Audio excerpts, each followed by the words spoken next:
Good morning बच्चों, how are you. आप कैसे हैं। आपका ऑनलाइन क्लासेस में स्वागत है। श्री श्याम प्रशिक्षण महाविद्यालय में चलाई जा रही ऑनलाइन क्लासेस का आप नियमित रूप से अध्ययन करें और इसका लाभ लें, ताकि अपने नियमित रूप से उस पाठ्यक्रम से, उस सिलेबस से जुड़े रहें और कोविड-19 का पालन करते रहें। कोविड-19 के इसी पालना के अनुसार ऑनलाइन क्लासेज में अपने आज लगातार जो क्लासें चल रही है उसमें आपका स्वागत है। और आज हमारा जो टॉपिक है चाइल्ड एंड चाइल्डहुड में कि बालकों को किस प्रकार के अधिकार प्राप्त हैं, बालकों के विधिक अधिकार की हम चर्चा करेंगे। तो आज का हमारा टॉपिक है बालकों के विधिक अधिकार, लीगल राइट्स। विधिक अधिकार या लीगल राइट्स जो बच्चों को प्राप्त हैं उनकी हम बात करें कि बालकों के विधिक अधिकार क्या क्या हैं और वो विधिक अधिकार उन बालकों को कैसे सुरक्षा प्रदान करते हैं, किस प्रकार से बाल जो शोषण जो होता है उनसे उनको किस प्रकार से वो मुक्त कराते हैं।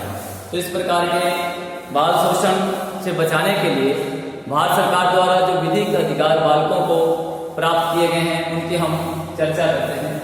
तो सबसे पहले हम अधिकार पहले की चर्चा करें कि फर्स्ट अधिकार क्या है। नंबर 1, बाल श्रमीकरण, बाल श्रम गिरवीकरण, श्रम गिरवीकरण अधिकार,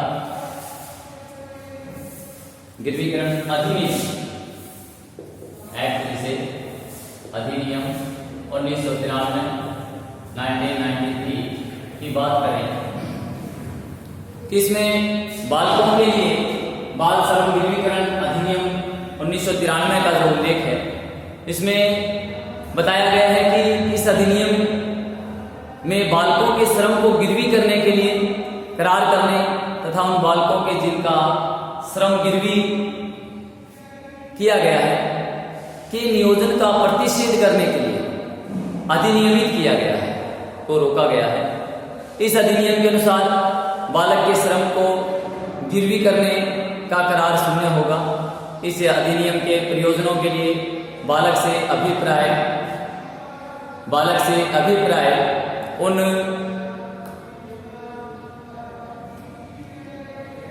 गिरवी करने के करार का श्रम गिरवी किया गया है, नियोजन का प्रतिषेध करने के लिए अधिनियम किया गया है। इस अधिनियम के अनुसार बालक के श्रम को गिरवी करने का करार शून्य होगा, उसका जो करार है शून्य होगा। इस अधिनियम के प्रयोजन के लिए, इस अधिनियम का जो प्रयोजन क्या है के लिए बालक से अभिप्राय 15 वर्ष से कम उम्र की व्यक्ति से है या आज से है 15 साल से कम हो, बालकों के श्रम को गिरवी करने का करार है से ऐसा लिखित या मौखिक करार अभिप्रेत है जिसके द्वारा बालक के माता पिता या संरक्षण अपने द्वारा प्राप्त किए गए हैं या प्राप्त किए जाने वाले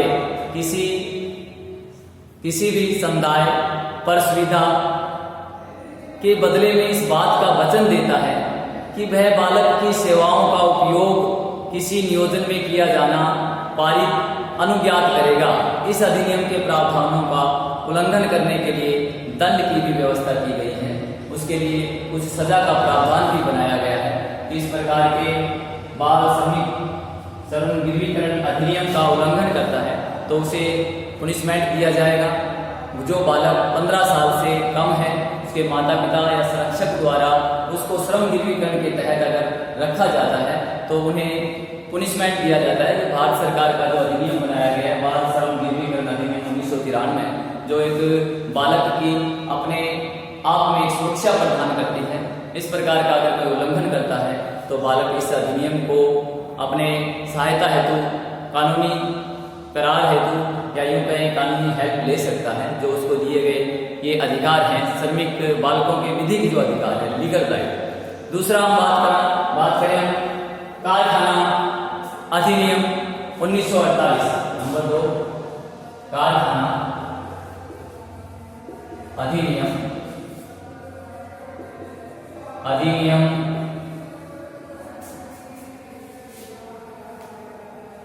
कारखाना अधिनियम 1948। तो ये एक्ट बनाया गया है कि बड़े बड़े कल कारखानों में, फैक्ट्रियों में, इंडस्ट्रीज में, ऐसे उद्योगों में जो कि बड़े उद्योग इंडस्ट्री से संबंधित है, उनके लिए 48 में एक अधिनियम बनाया गया कि कारखाना अधिनियम 1948 जिसे कहते हैं, बालकों के अधिकारों को सुरक्षा प्रदान करने वाला एक महत्वपूर्ण अधिनियम जो है अधिनियम कहलाता है, 1948 है। इस अधिनियम के प्रावधानों के अनुसार बालक से तात्पर्य उस व्यक्ति से जिसने 15 वर्ष की आयु प्राप्त कर ली, जिसने 15 वर्ष की उम्र प्राप्त कर ली किंतु 18 वर्ष की आयु से वह कम है, वह किशोर है, बालक के कार्यों की शर्तों से संबंधित है। ये प्रावधान मुख्यतः अध्याय 7 की धाराओं में, अध्याय 7 की धाराओं में 67 तथा कुछ धाराएं दी गई हैं जो 67 एवं 77 में पाए गए हैं। 67 एवं 77 की कुछ लीगल प्रोसेस में ये धाराएं होती है, संविधान में उल्लेख किया गया। अध्याय 7 के धाराएं 67 एवं 77 में उल्लेख है। इस अधिनियम की कतिपय अन्य धाराएं जैसे 23, 27 और 27 और 98 और 101, 98 और 101 ये मुख्य जो धाराएं हैं उनमें उल्लेख किया गया है। बाल समस्याओं से संबंधित प्रावधानों की विवेचना भी करती है। धारा 67 के अनुसार कोई बालक जिसने 14 वर्ष की आयु न प्राप्त की हो किसी कारखाने में नियोजित नहीं किया जाएगा। इस प्रकार 14 वर्ष से कम आयु के बालकों का कारखानों में नियोजन जो है प्रतिबंधित है। अगर इस नियम का या इन अधिकारों का अगर कोई भी कल कारखाना, फैक्ट्री उसका पालन नहीं करती है तो उसमें दंड का भी प्रावधान किया गया है, अर्थात प्रतिषेध पूर्ण है। 14 वर्ष के ऊपर के बालकों को कतिपय शर्तों के साथ नियोजित किया जा सकता है। उनकी कुछ शर्त होती है, उनके अकॉर्डिंग कर सकते हैं, परंतु जो बालक 14 वर्ष से कम है उनको इन धाराओं के एक्ट को प्रतिषेध नहीं कर सकते। उन कल कारखानों में, उन फैक्ट्रियों में, उन कारखानों में काम नहीं करवा सकते। उनके लिए ये धाराएं उनको एक सहारा, एक संबल प्रदान करती है। अध्याय 7 के 67 एवं 77 की धाराएं। दूसरे में हम बात करें 23, 27, 98 और ये धाराएं भी उनको एक संबल प्रदान करती है कि वो किस प्रकार से अपनी सुरक्षा कर सकते हैं विधिक अधिकारों को जो बालकों को प्राप्त है। जो हम चर्चा कर रहे हैं कि बालकों के विधिक अधिकार क्या क्या है। अब हम बात करें खान अधिनियम की, मिनरल्स एक्ट 1952। खान अधिनियम, खादानों में लगे हुए बच्चों की बात, उसके लिए भी छोटे बच्चों को खादानों में लगाया जाता है जिससे बड़े बड़े डिजीज जो फैलते हैं, रोग जो फैलते हैं, उस महामारी से बच्चे ग्रसित हो जाते हैं और ग्रसित होने के कारण वो अल्प आयु में ही मृत्यु को प्राप्त हो जाते हैं। या यूं कहें उनकी जो खेलने कूदने की जो उम्र है वो उन खादानों में ही व्यतीत हो जाती है। तो इसमें उनको एक अधिनियम या एक अधिकार दिया गया है, बालकों को विधिक अधिकार है, उसका नाम है खान अधिनियम, मिनरल एक्ट या 1952 खान अधिनियम।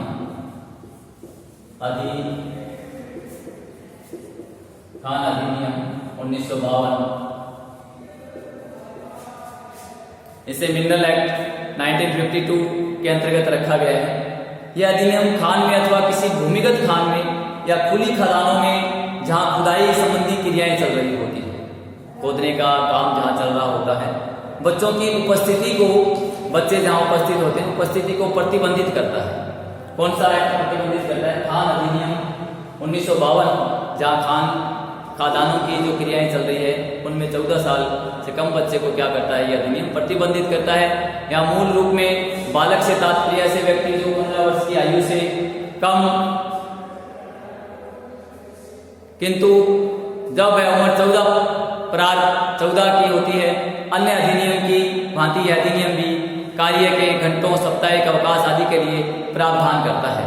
अर्थात यह अधिनियम भी उन बच्चों की सुरक्षा प्रदान करता है जहां उनसे कम उम्र में या यूं कहें कि जबरदस्ती जो उनसे कार्य करवाया जाता है उसकी अल्प मजदूरी दी जाती है, समय, सप्ताह और महीने में भी उनके साथ कुछ अन्याय नहीं कर पाते हैं। तो ये अधिनियम बालकों को प्राप्त है कि वो अपने न्यायोचित कार्य के लिए, अपने न्याय के लिए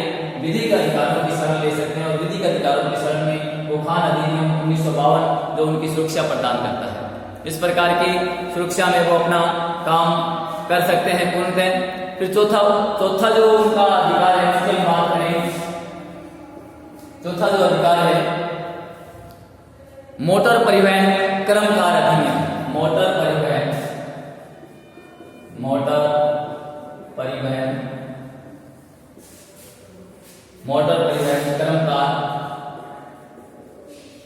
कर्मकार अधिनियम।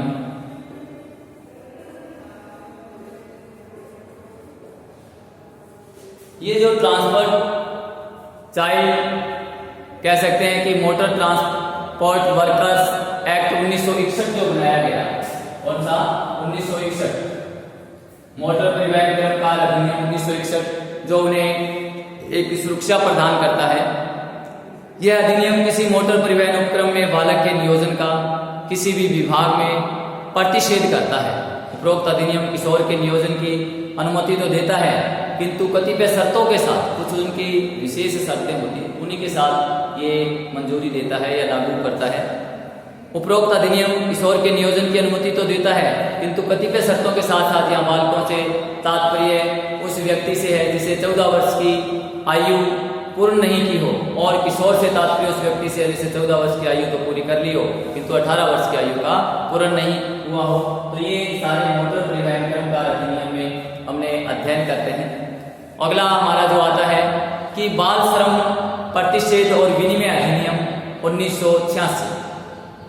पांचवा हम पढ़ते हैं बाल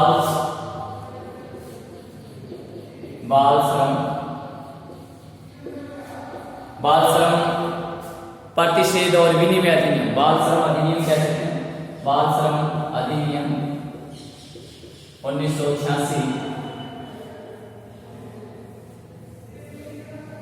बाल श्रम अधिनियम 1986 या यूं कहें child labour prohibition and regulation act 1986। ये जो एक्ट जो है ये बालक के कतिपय नियोजनों को प्रतिषेधित करने के लिए तथा कतिपय अन्य नियोजनों में कार्य की शर्तों का विनिमय करने हेतु इस अधिनियम को अधिनियमित किया गया है, पारित किया गया। इस अधिनियम की धारा 2 के प्रावधानों के अनुसार बालक एक ऐसे व्यक्ति से अभिप्रेत है जिसे अपनी उम्र के 14 वर्ष पूर्ण न किए हो, और यह अधिनियम बालकों के नियोजन को उनकी उपजीविकाओं में जो उसके साथ संलग्न अनुसूची के भाग क में दिए गए हैं या ऐसे किसी कर्मशाला में जिसके अनुसूची के भाग ख में उल्लेखित प्रक्रियाएं जारी रखी जाती हैं का प्रतिषेध करता है, किंतु उसके प्रावधान ऐसी कर्मशाला पर जिसके अंतर्गत प्रक्रियाएं जारी रखी जाती है अपने परिवार या किसी विद्यालय जिसकी स्थापना सरकार द्वारा की गई है या फिर जिस सरकार से सहायता या मान्यता प्राप्त है की सहायता से लागू होते हैं। अधिनियम के साथ संलग्न अनुसूची के भाग क में उल्लेखित उपजीविकाएं जो निम्न प्रकार से हैं। नंबर 1, रेलवे स्टेशन पर खान पान व्यवस्था में काम करना। रेलवे स्टेशन की जितनी भी व्यवस्थाएं उनमें उनके खाने पीने में की व्यवस्था में काम करना, जहां विक्रेता का आवागमन अंतर्ग्रस्त या स्थान के किसी कर्मचारी का एक प्लेटफार्म से दूसरे प्लेटफार्म गाड़ियों से आना जाना। दूसरे, इस अधिनियम की हम बात करें कि रेल मार्ग द्वारा यात्रियों, माल, डाक का परिवहन। फिर हम बात करें अधजला जो कोयला है इकट्ठा करना, वो भी बाल श्रम अधिनियम। अधजला जो कोयला है वो इकट्ठा करना बालकों द्वारा कराना, और बाल श्रम अधिनियम के अंतर्गत की ये एक्टिविटी है। या फिर राख के गड्ढों को साफ करना। बहुत से बड़े कल कारखाने हैं जिनमें जो राख के गड्ढे हैं उनको साफ करना, उनको सही ढंग से बताना कि किस प्रकार से उनकी राख को हटाना है अथवा उस राख को उसके ऊपर डालना है।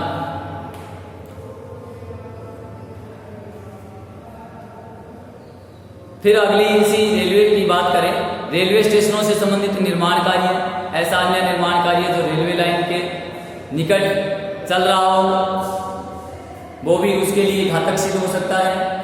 पांचवी बात करें कि चमड़ा निर्माण में विशेष प्रकार की जो गंध जो एक छोटे बच्चे या एक बच्चे के लिए बड़ी दुखदायी होती है। नंबर 6, अबरख की कटाई तथा तुड़ाई।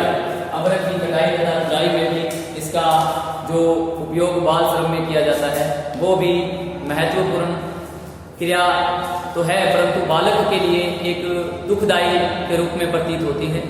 बात करें 7 नंबर की, माचिस या विस्फोटक और पटाखों का जो निर्माण जिन कल कारखानों में होता है, उन कल कारखानों में ऐसे जो बच्चे कार्य करते हैं जिनके लिए भी वो घातक हैं। फिर हम बात करें ऐसे कपड़ों की छपाई या रंगाई और बुनाई का जहाँ कार्य होता है, जहाँ कपड़े की छपाई होती है, रंगाई होती है, जहाँ विभिन्न प्रकार के केमिकल यूज किए जाते हैं और वो केमिकल उनके लिए भी स्वास्थ्यवर्धक न होकर के स्वास्थ्य के लिए हानिकारक होते हैं।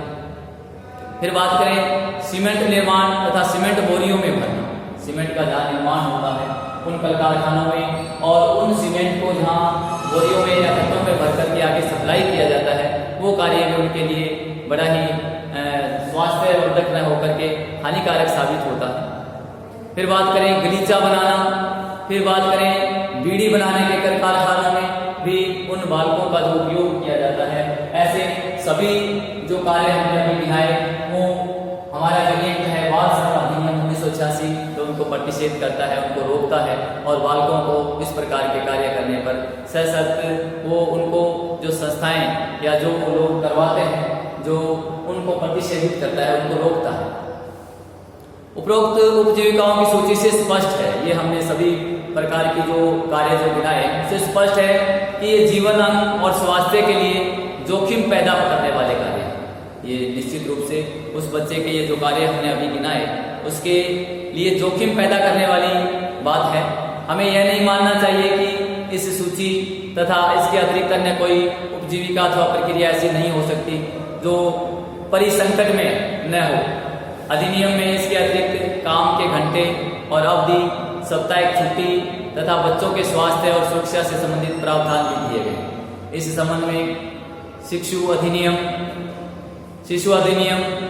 1961 तथा बीडीएम शिकार कर्मकार नियोजन की शर्तें अधिनियम कह सकते हैं 1966 तथा बीड़ी कर्मकार उपकार अधिनियम 1976 या 1976 बीड़ी कर्मकार कल्याण निधि अधिनियम 1976 का भी उल्लेख अप्रासंगिक न होगा जो बच्चों के अधिकार और कल्याण से संबंधित है।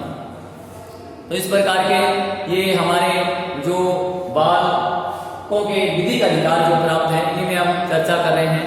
आगे अपचारी और उपेक्षित शिशुओं से संबंधित अधिकार हमारा अगला है 5वां या 67वां अपचारी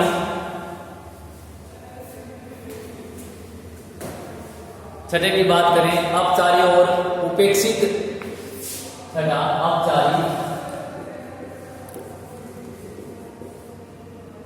अपचारी और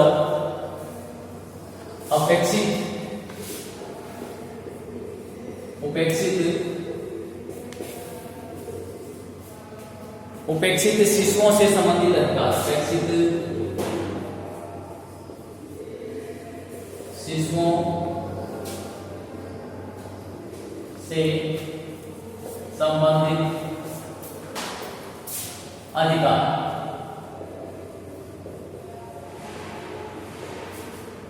इसमें हम पढ़ते हैं कि अपचारी और उपेक्षित शिशुओं से संबंधित जो law relating to delinquent and neglected childrens, इस संबंध में मुख्य रूप से किशोर न्याय अधिनियम जुवेनाइल जस्टिस एक्ट 1986 का उल्लेख सुसंगत होता है, सुसंगत होगा। विशेष रूप से यह अधिनियम अपेक्षित अथवा अपचारी किशोरों की देखरेख, उनके संरक्षण, उनकी व्यवस्था तथा उनके अधिकारों की सुरक्षा प्रदान करता है। विशेष रूप से यह अधिनियम अपेक्षित अथवा अपचारी किशोर की संरक्षण, विकास और पुनर्वास तथा अपनी किशोरों से संबंधित विषयों के न्याय निर्णय का और उनके आवास आदि का उपबंध करने के लिए अधिनियमित किया गया है। अन्य शब्दों में यह अपचारी और अपेक्षित किशोरों की देखरेख, संरक्षण और उससे संबंधित जितने भी जो कार्य हैं उन कार्यों के बारे में हमें बतलाता है।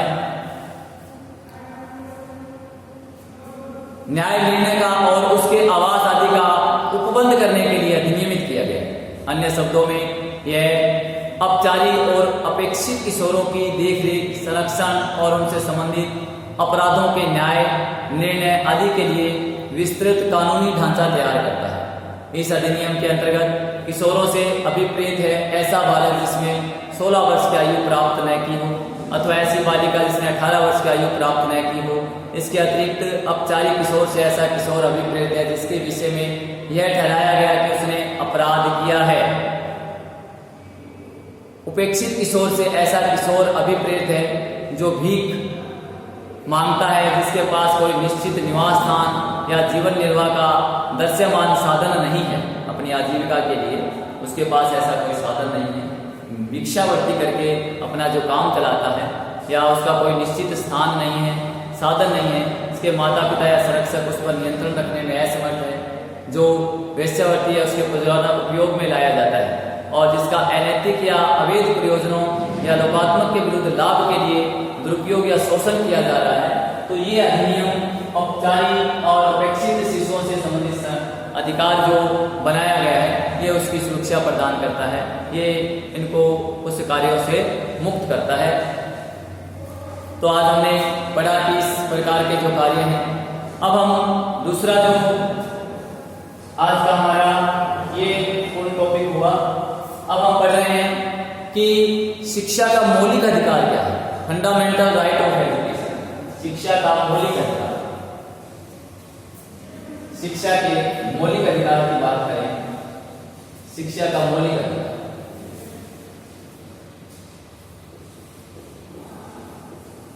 शिक्षा का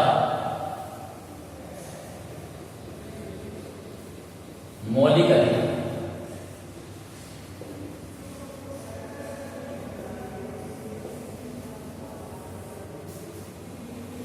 शिक्षा का मौलिक अधिकार, अभी हमने बच्चों के विधिक अधिकारों की बात की। इसके बाद हम विधिक अधिकारों में हमने देखा कि बच्चों को श्रम गिरवीकरण अधिनियम के बारे में हमने एक्ट के बारे में पढ़ा, और दूसरा था कारखाना अधिनियम, फैक्ट्रीज एक्ट 1948, खान अधिनियम तीसरा पढ़ा हमने, मिनरल एक्ट 1952। उसके बाद में मोटर परिवहन कर्मकार अधिनियम 1961 हमने पढ़ा। फिर बाल श्रम अधिनियम 1986 में हमने विभिन्न प्रकार की गतिविधियों के बारे में, ये जो विधिक अधिकार जो प्राप्त थे बालकों को, उसके बारे में पढ़ा। अब हम अध्ययन कर रहे हैं शिक्षा का मौलिक अधिकार। शिक्षा का मौलिक अधिकार क्या है, उस मौलिक अधिकार के बारे में हम जाने की। शिक्षा का मौलिक अधिकार, शिक्षा के मौलिक अधिकार के अंतर्गत 6 से 14 वर्ष के आयु तक के प्रत्येक बालक को निःशुल्क और अनिवार्य शिक्षा का अधिकार है। प्रत्येक बच्चा जो 6 से 14 वर्ष का है उसे ये पूर्णतः अधिकार है कि वो 6 से 14 साल तक निःशुल्क और अनिवार्य शिक्षा प्राप्त कर सकता है। ये उसका राइट फंडामेंटल है एजुकेशन का। संविधान के 86वें संशोधन द्वारा शिक्षा के अधिकार को प्रभावी बनाया गया। कितना? 86वें संशोधन द्वारा। और 6 से 14 वर्ष के बालक को अनिवार्य एवं निःशुल्क शिक्षा का अधिकार प्राप्त है। ये शिक्षा के मौलिक अधिकार में हमने उल्लेख किया। और जो 86वां संविधान संशोधन है उसमें ये बताया गया कि ये जो अधिकार इसको प्रभावशाली बनाया गया है, जिसमें प्रावधान है कि सरकारी विद्यालय सभी बालकों को निःशुल्क शिक्षा उपलब्ध कराएंगे और विद्यालयों का प्रबंधन विद्यालय प्रबंध समितियों द्वारा किया जाएगा। निजी विद्यालय न्यूनतम 25% बालकों को बिना किसी शुल्क के नामांकित करेंगे। ये सभी सरकारी अथवा गैर सरकारी विद्यालयों पर लागू होता है, परंतु जो निजी विद्यालय वो इनमें केवल 25% बच्चों को नामांकित करेंगे। 25%